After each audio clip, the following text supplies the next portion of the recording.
Bereketli inşallah. Ulaş inşallah. Büyükşehir Belediye Başkan adayımız Mehmet Mehdiyoğuz. Yavaş Belediye Başkan adayımız.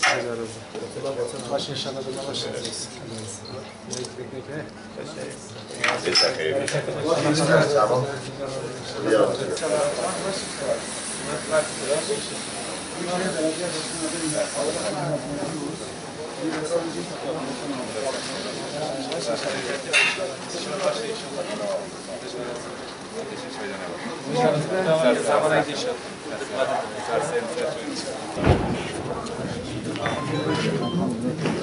Büyükşehir Belediye Başkan adayı Mehmet Mehdiyoğuz.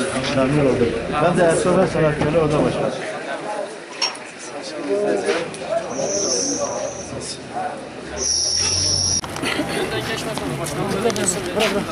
Kamera şu dükkana geçelim bakalım.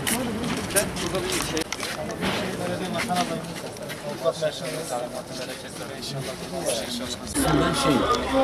bir encümen odasıyım. Fakat aslında imza taşımak istedim. Esnaf yani çok kötü görünüyor. İnşallah bizim hedefimiz Cenab-ı Allah hayırlısını nasip et. Amin. Şimdi haramı içelim. sağ olun, Allah razı olsun. Allah'a emanet olun.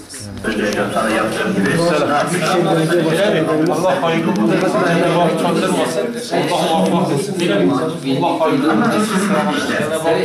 Bir çay için, sen çay içeceksin. Valla Cenab-ı Hak çözdürmesin, Allah hayırlı kılmasın. Cenab-ı Hak çözdürmesin. Büyükşehir Belediye Başkanı adayını Mehdiyoğuz. Murat Yer, Belediye Başkanı adayı. Büyükşehir Belediye Başkanı adayı.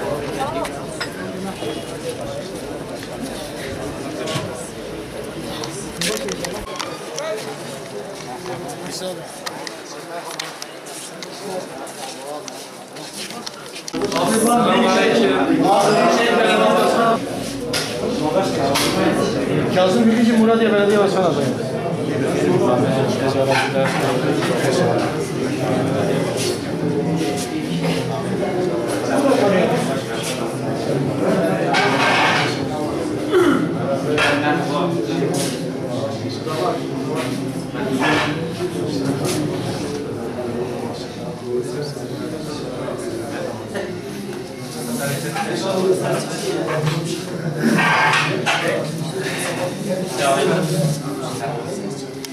Yavaş, yavaş.